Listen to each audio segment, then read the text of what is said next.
find with an open mind. You may be surprised. Yeah. One of the most common subjects that we hear from with our atheist viewers and from people who write us in at the email address has to do with the subject of how do I come out to my family? How do I deal with, I'm an atheist now, but my parents are very strict Christian fundamentalists, or they may not even necessarily be that strict Christian fundamentalists, but they're Christian enough that the idea that they're suddenly going to be confronted with their child coming to them and saying, or even their adult child coming to them and saying, you know, I'm an atheist and I don't believe in all this God stuff. That can be a source of real tension and real strife in a family. There he is, just ran right and look at him. Hello everybody and welcome to another perfectly ordinary episode of the Atheist Experience where nothing unexpected has happened whatsoever.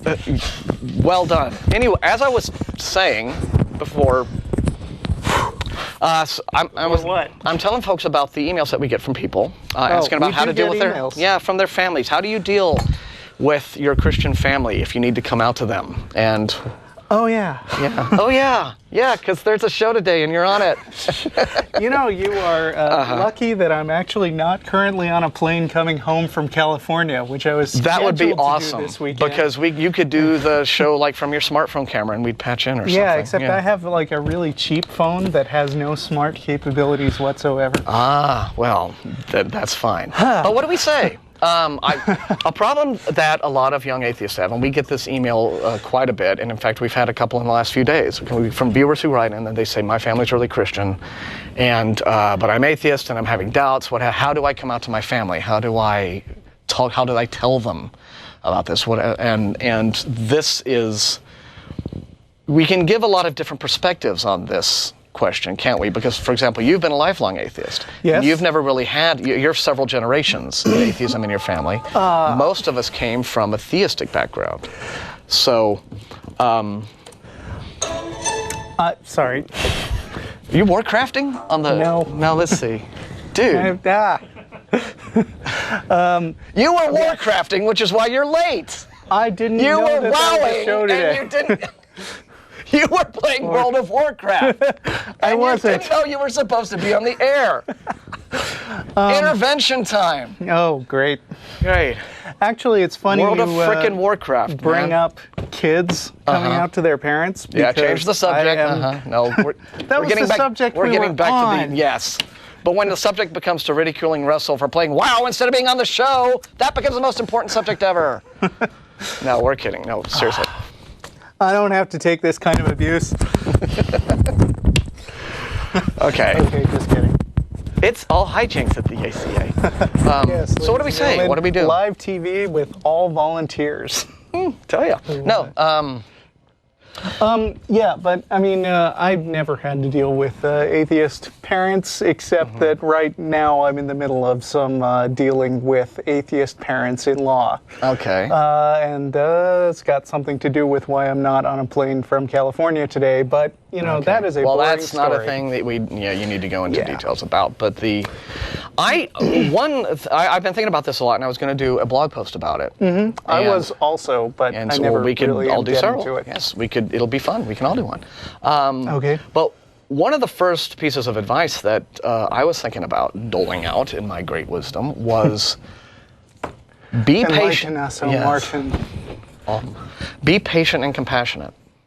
That's the first thing. Sure. Because, okay, in as much as, depending upon how fundamentalist they are and how emotional and intolerant they might be about suddenly being confronted with a godless child, you have to realize they are the ones caught in this deep-seated delusion. And they have the thing that is difficult to overcome. You don't necessarily. I mean, you're thinking this thing through, you're thinking about your identity. They have essentially absorbed their religion into their lives, and it is very, very different for them to think in any sort of context that doesn't involve the religion at its root. And so they're going to be upset. They may very well be deeply emotional. It'll be a fraught situation. You need to just try to show patience with them, especially if they get really, really horrible. You know, the worse they get, the nicer and calmer you need to be about the situation, because ultimately, creeds, beliefs, ideologies aren't worth tearing a family up about. And one of the things that I think is very insidious about religion is that it has that capacity to break families up, to split up these bonds. And so I would say, first off, determine what, if you're worried about this as an issue to begin with, clearly what you want is to keep a relationship with your family going. Right. You want to have a good relationship with your parents, brother, sister, whoever you're having conflict with. So you get to realize right out of the gate, okay, whatever is going on here, it's not worth losing my relationship with this person, this family tie. Even though we deeply disagree about the belief system, we can have a meeting of minds. It's just going to be harder work for them. But at the same time, depending on how old you are, there is a limit to the amount of stuff that you have to take. I mean, parents would like the opportunity to shape their kids' lives, and with some parents, the goal is to get them to be an independent person and flying out on their own, because that is the hallmark of a successful parent. But with other parents, there are grievances that are so bad, and bear in mind that religious parents are people who believe that their kids who believe that non-believers are going to a place of fire and damnation and torture forever. And while it's unfortunate that they would believe that sort of thing, you should recognize that it is psychologically difficult to square that. And there's a lot of cognitive dissonance going on because they don't want their kid to go to hell, right? And yet they have to believe, based on the doctrine, that the kid is not only going to this place of fire and torment forever, but they somehow deserve it. And on some level, it's admirable that somebody who has this irrational belief would want to spare their kid, and it's difficult to square that idea with the idea that their kid ought to be spared, and I mean with the idea that their kid deserves this punishment, and without this magical voodoo belief, won't get the free ticket, which they never really think about. But according to Christianity, it's the victory of mercy over justice, since justice would be going to that bad place. Yeah. That is one reason why the sort of silent agreement that I have reached with my own parents is that religion has become this thing that we just don't really discuss. It's casually mentioned, occasionally it comes up. But my mother especially has swallowed lock, stock, and barrel everything, every aspect of it, hell, heaven, and punishment, etc., etc. And it is a source of great emotional anguish to her, the thought that her little boy is going to go to hell, right? And that, in me, is just one more thing that I can check on my list of reasons to resent and hate the hell out of Christianity. Because it has introduced this unnecessary emotional anguish into her life. She is fearing and becoming distraught over something that she doesn't need to fear. Yeah, now, never having been a Christian myself, I do not...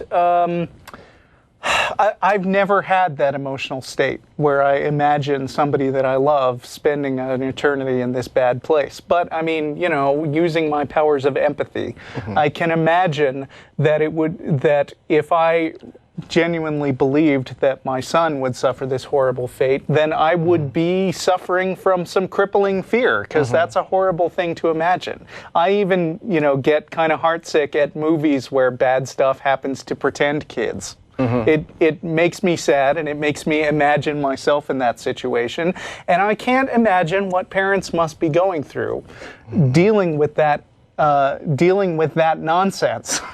Yeah, because it's essentially the cruelest form of emotional blackmail you can commit against someone. Telling them, look, all your loved ones, and they're going to burn forever, and et cetera, et cetera. So I wish that there was a piece of one-size-fits-all advice that we could give to our viewers, our atheist viewers who are young and just about to figuring out how to come out and how to deal with mom and dad and brother and sister and what have you. It's really not as simple as that. It's at the best I could say, it's a situation where you are just going to have to feel everything out, read the individual situation that you're in, read the responses that you're getting, and decide for yourself whether or not it is a subject that should even be pursued. I mean, that is also another option. Whether or not you even decide to talk about religion with your folks, if it is this thing that causes a big upset. Yeah, and it really does depend on the level of your parents' commitment to these beliefs and the age you are. Because, if you're out of the house and living on your own, then it's going to be unpleasant. Just ask Matt and Jeff. They're going to call you a lot. They're going to be concerned for your eternal soul. They're going to go through the same kind of arguments that we get on this show, and not very well, because they're not practiced at it. They're not practiced at it, and they're in this emotionally fraught state, too. Yeah. So. On the other hand, if you're, say, 15, and you're in high school, they still have legal power over you, and they can drag you to church, depending on drag me to hell. What kind of parents they are. And they can do all sorts of things to make your life a living hell. So, most of the emails that we get seem to be, the ones that ask this particular question, seem to be from like college kids. Right. For the most part. We don't hear from too many 40-year-olds. It's in a halfway point, because I assume most of the parents are paying for their college. So there's that huge chunk of money and their life future that they could withhold from them if they chose. And then also... Well, no, I've never heard that particular concern voiced in one of these emails, but although that, I guess, would be a concern. Right, but well, I mean, mainly, being a disowned person, being disowned by your parents is different when you're 20 than when you're 30. Well, sure, yeah, but I think mainly the concern is just they're not wanting some just major family rift over this. The young atheist is wanting their parents to be simply understanding of their lack of belief, and essentially realizing that, hi, it's still me here. I'm no different a person, a human being. Except now I'm dead forever. Except that I don't believe in God, and according to you, I'm going to go like a fire. But I'm still me. I still have the same likes. I still have the same personality. The same things still make me laugh, make me happy, make me sad. Right. I still like softball if I was playing softball. All of these, I'm still the same person that I was, and suddenly being godless is not going to transform me overnight into, Buffalo Bill from Silence of the Lambs or something. So it's just going to be a situation that you'll have to feel out on your own. I mean, it's wonderful if there's just a one formula that people could deal with in terms of bringing their families on board, or at least assuaging those fears. But there's really not, because everyone's different. Everyone has their different emotional marks that they have to hit. Yeah, of course, the answer we have when we get these emails is we never do have an answer, do we? No. Because, I mean, we can sit here and philosophize and tell you to see things from your parents' perspective, but, I mean, it's gonna be rough coming out to your parents at any age, and it's gonna be rougher at some ages, and I don't know, when anybody figures out what the optimal way to come out to their parents and keep things smooth and friendly is, let us know. Yeah. Although, again, sometimes I've spoken to some folks, some friends of mine have told me that they ended up being very pleasantly surprised that a parent did not have. Yeah, and some parents eventually become atheists. Maybe I mean, didn't Dan Barker's whole family, his brother anyway, eventually become an atheist? Yeah, possibly. I don't know. I haven't followed his life too closely. Yeah, I think. Well, I mean, I read his Losing Faith. Losing Faith. Yeah, and he's got a recent one, Godless, which I think has all the good bits of losing faith in faith and some new material. So, all right, that's a good one. Okay, well, if I were you, I would. Shall we do? You're sitting in the host chair. Yeah, I would go straight to line 3. You want to do that? Yes, let's do. Yeah.